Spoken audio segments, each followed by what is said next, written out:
ਪਾਕਿਸਤਾਨ ਦੀ ਫੌਜ ਜਿਹੜੀ ਹੈ ਸਿਰਫ ਇੰਡੀਆ ਤੋਂ ਨਹੀਂ ਪੂਰੀ ਦੁਨੀਆ ਤੋਂ ਤਾਕਤਵਰ ਹੈ। ਪਾਕਿਸਤਾਨ ਦਾ ਅਸਲਾ ਪੂਰੀ ਦੁਨੀਆ ਤੋਂ ਤਾਕਤਵਰ ਹੈ ਔਰ ਅੱਛਾ ਅਸਲਾ ਹੈ। ਮਿਜ਼ਾਈਲ ਸਾਡੇ ਜਿਹੜੇ ਨੇ ਗਜ਼ਨਵੀ ਜਿਹੜਾ ਨਾਂ ਹੈ ਨਾ ਗਜ਼ਨਵੀ, ਇਸ ਤੋਂ ਪਹਿਲਾਂ ਇੰਡੀਆ ਦੇ ਵਿੱਚ 17 ਕੀਤੇ ਨੇ ਹਮਲੇ ਗਜ਼ਨਵੀ ਨੇ, ਉਸ ਨਾਂ ਤੋਂ ਅਸਾਂ ਮਿਜ਼ਾਈਲ ਬਣਾਏ ਨੇ। ਔਰ ਇਸ ਤੋਂ ਇਲਾਵਾ इंशाल्लाह साड़ी फौज जी है बहुत ताकतवर है और दिलेर है और मैं बेवतन है। ठीक है। आर्मी चीफ जनरल कमर बाजवा वो भी चीन के दौरे पर रवाना हुए। उन्होंने बयान दिया कि हम दुश्मन से मुकाबला करने के लिए हर किस्म की सलाहियत रखते हैं और उनकी किसी भी जारहियत का मुंह तोड़ जवाब देंगे। तो क्या कहते हैं इसमें? कहने की क्या बात है, 27 फरवरी 2019 को हमने जवाब दिया भी है उन्हें, वो जानते हैं इस बात को। 1965 1971 सब में हमने उन्हें मुंह तोड़ जवाब दिया है, उन्हें हर दफ़ा मुंह की बल खानी पड़ी है। तो ऐसा आर्मी चीफ नहीं, हमारे हर पाकिस्तानी की आवाज़ है, हमारी पूरी कौम की आवाज़ है, हमारी एक आवाज़ है कि हम अपने दिफा कर सकते हैं। ठीक है। भारतीय आर्मी चीफ का कहना है कि हम किसी भी वक्त LOC क्रॉस कर सकते हैं और पाकिस्तान पर हमला कर सकते हैं। पाकिस्तानी कमज़ोर लोग हैं, तो क्या कहते हैं? ये उनकी भूल है। देखिए ये उनकी भूल है। अगर उन्हें इतना ही शौक है जंग का तो आ जाए हमारे साथ, हम मुसलमान हैं। अस्सलाम वालेकुम। वालेकुम सलाम। कश्मीर कर्फ्यू लगे 66 रोज़ हो गए ने, जुल्म की इंतहा हो गई है, रोज़ाना खून बहाया जा रहा है, तो की जुल्म इंज ही रहेगा जी? बहुत जुल्म हो रहा कश्मीर दे विच।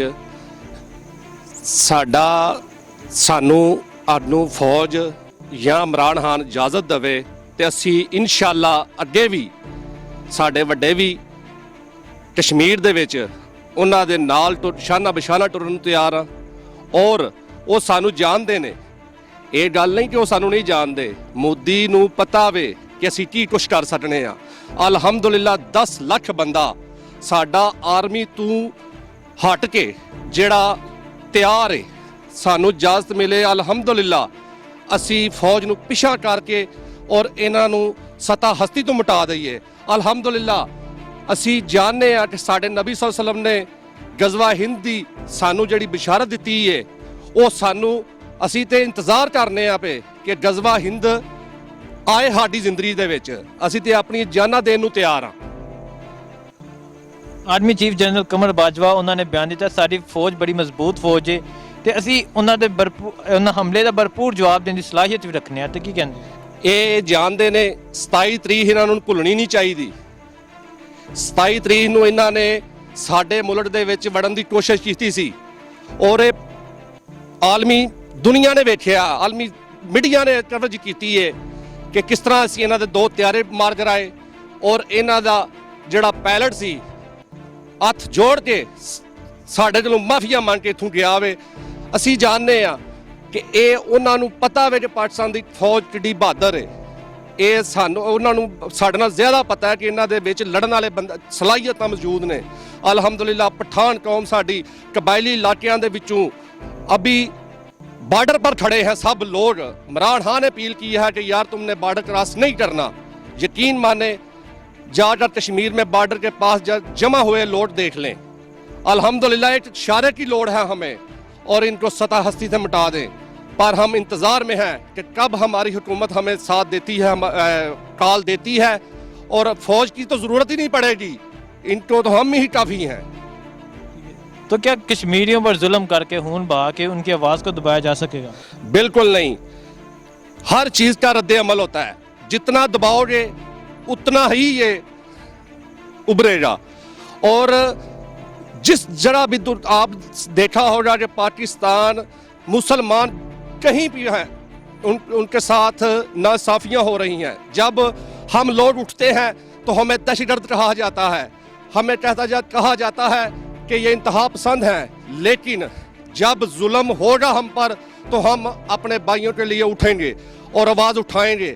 ये आलमी ताकतों को सोचना चाहिए कि मुसलमानों पर जुल्म बंद कराए। इमरान खान ने तकरीर की, पूरी दुनिया को बता दिया, कल को हमें कसूरवार ना कहना। हमने ये जंग हुई तो ये आखिरी जंग होगी और उसमें हम हर किस्म के किसी चीज़ की परवाह नहीं करेंगे और इसको सतह हस्ती से मिटा देंगे। वज़ीर आज़म इमरान खान साहब चीन का दौरा किया। चीनी हम मनसब ने यकीन दिलाया कि हम कश्मीर के हवाले से हर किस्म का ताउन करेंगे। तो क्या कहते हैं जी? चीन हमारा बहुत पुराना और बहुत अच्छा दोस्त है और हर थां पर उसने हमारा साथ दिया है और इंशाअल्लाह जब ये जंग हुई तो चीन हमारे साथ शाना बशाना होकर लड़ेगा, ये हमें पूरा यकीन है। अस्सलाम वालेकुम। जी वालेकुम सलाम। कश्मीर कर्फ्यू लगे 66 रोज हो गए ने, जुल्म ਦੀ इंतहा आ गई है, रोजाना आए दिन कोई ना कोई बंदा कत्ल कर रहे ने, ਤੇ ਕਿ ਜ਼ੁਲਮ ਇੰਜ ਹੀ ਰਹੇਗਾ? ਜੀ ਬਹੁਤ ਜ਼ਿਆਦਾ ਜ਼ੁਲਮ ਹੈ ਕਸ਼ਮੀਰ ਦੇ ਵਿੱਚ ਮੁਸਲਮਾਨਾਂ ਦੇ ਨਾਲ। ਕਰਫਿਊ ਲੱਗਾ ਵੇ ਔਰ ਮੋਦੀ ਸਰਕਾਰ ਜਿਹੜਾ ਇਹ ਯਜ਼ੀਦ ਦਾ ਪੈਰੋਕਾਰ ਹੈ, ਬਹੁਤ ਜ਼ਿਆਦਾ ਜ਼ੁਲਮ ਹੋ ਰਿਹਾ ਹੈ। ਇਮਰਾਨ ਖਾਨ ਸਾਹਿਬ ਜਾ ਕੇ ਉੱਥੇ ਜਿਹੜੀ ਤਕਰੀਰ ਕੀਤੀ ਹੈ ਜਨਰਲ ਅਸੈਂਬਲੀ ਦੇ ਵਿੱਚ, ਬਹੁਤ ਅੱਛੀ ਤਕਰੀਰ ਕੀਤੀ ਹੈ। ਇਹ ਜ਼ੁਲਮ ਖਤਮ ਹੋਣਾ ਚਾਹੀਦਾ ਹੈ ਔਰ ਜਾਂ ਸਾਨੂੰ ਇਜਾਜ਼ਤ ਦੇਣ ਪਾਕਿਸਤਾਨ ਦੇ ਵਿੱਚ ਜਿੰਨੇ ਵੀ ਸੂਬੇ ਨੇ, ਇੱਥੇ ਉਹ ਗੱਲ ਕੋਈ ਨਹੀਂ ਕਿ ਕੋਈ ਪੰਜਾਬੀ ਹੈ, ਪਠਾਨ ਹੈ, ਸਿੰਧੀ ਹੈ, ਬਲੋਚੀ ਹੈ। ਸਾਨੂੰ ਇਜਾਜ਼ਤ ਦੇਣ, ਇਨਸ਼ਾਅੱਲਾ ਫੌਜ ਦੇ ਨਾਲ ਸ਼ਾਨਾ ਬਸ਼ਾਨਾ ਲੜਾਂਗੇ ਅਸੀਂ ਔਰ ਕਰਫਿਊ ਜਿਹੜਾ ਉੱਥੇ ਲੱਗਾ ਖਤਮ ਹੋਣਾ ਚਾਹੀਦਾ ਹੈ ਔਰ ਜ਼ੁਲਮ ਖਤਮ ਹੋਣਾ ਚਾਹੀਦਾ ਮੁਸਲਮਾਨਾਂ ਦੇ ਨਾਲ। ਭਾਰਤੀ ਆਰਮੀ ਚੀਫ ਕਹਿੰਦੇ ਨੇ ਕਿ ਅਸੀਂ ਕਿਸੇ ਵਕਤ ਵੀ LOC ਕ੍ਰਾਸ ਕਰ ਲਾਂਗੇ, ਪਾਕਿਸਤਾਨ ਤੇ ਹਮਲਾ ਕਰ ਲਾਂਗੇ, ਇਹ ਕਮਜ਼ੋਰ ਲੋਕ ਨੇ, ਤੇ ਕੀ ਕਹਿੰਦੇ? ਉਹਨਾਂ ਨੂੰ ਨਹੀਂ ਨਾ ਪਤਾ, ਸਨ 65 ਦੇ ਵਿੱਚ, ਸਨ 71 ਦੇ ਵਿੱਚ ਉਹਨਾਂ ਨੂੰ ਪਤਾ ਕਿ ਕੀ ਉਹਨਾਂ ਨੇ ਅਸਾਂ ਉਹਨਾਂ ਨਾਲ ਕੀ ਕੀਤਾ ਹੈ। ਆ ਜਾਣ LOC ਬਾਰਡਰ ਤੇ ਇੱਕ ਦਿਨ ਪਹਿਲਾਂ ਐਲਾਨ ਕਰ ਦੇਣ ਔਰ ਉਸ ਤੋਂ ਬਾਅਦ ਆ ਜਾਣ ਆਰਮੀ, ਇਨਸ਼ਾਅੱਲਾ ਅਸੀਂ ਘਰ ਬਵਾਂਗੇ। ਆਵਾਮ ਜਿਹੜੀ ਹੈ ਇਹ ਅਸੀਂ ਉੱਥੇ ਜਾਵਾਂਗੇ, ਉਹਨਾਂ ਨੂੰ ਦੱਸਾਂਗੇ ਕਿ ਕਿਸ ਤਰ੍ਹਾਂ ਮੇਰਾ ਮਤਲਬ ਕਿ ਲੜੀ ਦਾ ਮੁਸਲਮਾਨਾਂ ਦੇ ਨਾਲ। ਠੀਕ ਹੈ। ਆਰਮੀ ਚੀਫ ਜਨਰਲ ਕਮਰ ਬਾਜਵਾ ਉਹਨਾਂ ਨੇ ਕਿਹਾ ਕਿ ਪਾਕਿਸਤਾਨ ਦੀ ਫੌਜ ਬੜੀ ਮਜ਼ਬੂਤ ਫੌਜ ਹੈ, ਇਹ ਸਲਾਹੀਅਤ ਰੱਖਦੀ ਹੈ ਕਿ ਉਹਨਾਂ ਦਾ ਭਰਪੂਰ ਜਵਾਬ ਦਿੱਤਾ ਜਾਏ, ਤਾਂ ਕੀ ਕਹਿੰਦੇ? ਪਾਕਿਸਤਾਨ ਦੀ ਫੌਜ ਜਿਹੜੀ ਹੈ ਸਿਰਫ ਇੰਡੀਆ ਤੋਂ ਨਹੀਂ ਪੂਰੀ ਦੁਨੀਆ ਤੋਂ ਤਾਕਤਵਰ ਹੈ। ਪਾਕਿਸਤਾਨ ਦਾ ਅਸਲਾ ਪੂਰੀ ਦੁਨੀਆ ਤੋਂ ਤਾਕਤਵਰ ਹੈ ਔਰ ਅੱਛਾ ਅਸਲਾ ਹੈ। ਮਿਜ਼ਾਈਲ ਸਾਡੇ ਜਿਹੜੇ ਨੇ, ਗਜ਼ਨਵੀ ਜਿਹੜਾ ਨਾਂ ਹੈ ਨਾ, ਗਜ਼ਨਵੀ, ਇਸ ਤੋਂ ਪਹਿਲਾਂ ਇੰਡੀਆ ਦੇ ਵਿੱਚ 17 ਕੀਤੇ ਨੇ ਹਮਲੇ ਗਜ਼ਨਵੀ ਨੇ। ਉਸ ਨਾਂ ਤੋਂ ਅਸਾਂ ਮਿਜ਼ਾਈਲ ਬਣਾਏ ਨੇ ਔਰ ਇਸ ਤੋਂ ਇਲਾਵਾ ਇਨਸ਼ਾਅੱਲਾ ਸਾਡੀ ਫੌਜ ਜਿਹੜੀ ਹੈ ਬਹੁਤ ਤਾਕਤਵਰ ਹੈ ਔਰ ਦਲੇਰ ਹੈ ਔਰ ਮੁਹੱਬੇ ਵਤਨ ਹੈ। ਠੀਕ ਹੈ। ਕੀ ਕਸ਼ਮੀਰੀਆਂ ਦੇ ਜ਼ੁਲਮ ਕਰਕੇ ਦਾ ਹੋਂਦ ਬਹਾ ਕੇ ਉਹਨਾਂ ਦੀ ਆਵਾਜ਼ ਨੂੰ, ਆਜ਼ਾਦੀ ਦੀ ਆਵਾਜ਼ ਨੂੰ ਦਬਾ ਸਕਣਗੇ? ਨਹੀਂ ਨਹੀਂ, ਬਿਲਕੁਲ ਨਹੀਂ ਦਬਾ ਸਕਦੇ। ਮਜ਼ੀਦ ਜਿਹੜੀ ਹੈ ਨਾ ਆਜ਼ਾਦੀ ਦੀ ਆਵਾਜ਼ ਉਭਰੇਗੀ, ਨਹੀਂ ਦਬਾ ਸਕਦੇ ਮੁਸਲਮਾਨਾਂ ਦੀ ਆਵਾਜ਼ आज़ादी दी। अस्सलाम वालेकुम। वालेकुम अस्सलाम। वज़ीर आज़म इमरान खान साहब ने चीन का दौरा किया। चीनी हम मनसब ने इमरान खान को यकीन दिलाया कि हम कश्मीर के हवाले से हर किस्म का ताउन करेंगे, तो क्या कहते हैं इसके बारे में? बेशक वो हमारे साथ तावन करेंगे। बहरहाल उनसे पहले ना हमें अपनी ना मुस्लिम उम्मा की तरफ देखना चाहिए। जैसे कि दूसरे मुस्लिम ममालिक हैं जिनका साथ पाकिस्तान देता है, उन पर जब मुश्किल बनती है तो उन्हें चाहिए पहले हमारा साथ दें, फिर ये चीन वगैरह रूस ने भी जैसे साथ देना है, लेकिन चीन तो हमारा साथ देगा कोई शक नहीं। वैसे मुस्लिम ममालिक देते तो ज़्यादा मज़ा आता, क्योंकि उधर हमारे कश्मीर में भी मुसलमान भाई हैं। कश्मीर का साथ देने के लिए अगर कोई मुसलमान उठता ना, फिर हमें भी मज़ा आता। ठीक है। तो क्या कश्मीरियों पर जुल्म और सितम इसी तरह रहेगा? क्या रोज़ उनका इस तरह खून बहाया जाएगा? क्या उनकी आवाज़ कोई नहीं सुनेगा? नहीं, ऐसा तो नहीं ना होगा। मज़लूम की आवाज़ सुनता है तो अल्लाह सबसे पहले सुनता है, और वो बेशक सुन रहे हैं, और एक ना एक दिन उनका कोई हल निकलेगा। जैसे करबला पाक का वाक़या है, 3 रोज़ प्यासे रहे हैं, उन्हें शहीद किया गया है। जितना उन्होंने चाहे आवाज़ को दबाएं, लेकिन दबा नहीं सके वो, क्यों? वो हक़ की आवाज़ थी। ऐसे ही कश्मीरी जो बहन भाई हैं हमारे, वो हक़ की आवाज़ पर है, इस वक्त वो हक़ पर है। एक ना एक दिन अल्लाह उनको ना नताइज देंगे अच्छे, और उन्हें आज़ादी मिलेगी इंशाअल्लाह, जितनी उनकी जिद्दोजहद है।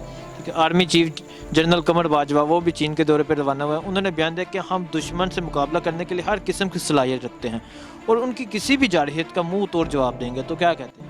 इसमें कहने की क्या बात है। 27 फरवरी 2019 को हमने जवाब दिया भी है उन्हें, वो जानते हैं इस बात को। 1965 1971 सब में हमने उन्हें मुंह तोड़ जवाब दिया है। उन्हें हर दफ़ा मुंह की बल खानी पड़ी है।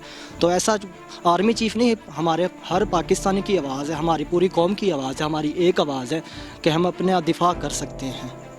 ठीक है। भारतीय आर्मी चीफ का कहना है कि हम किसी भी वक्त LOC क्रॉस कर सकते हैं और पाकिस्तान पर हमला कर सकते हैं। पाकिस्तानी कमज़ोर लोग हैं, तो क्या कहते हैं? ये उनकी भूल है। देखिए, ये इनकी भूल है। अगर उन्हें इतना ही शौक़ है जंग का तो आ जाए हमारे साथ, हम मुसलमान हैं।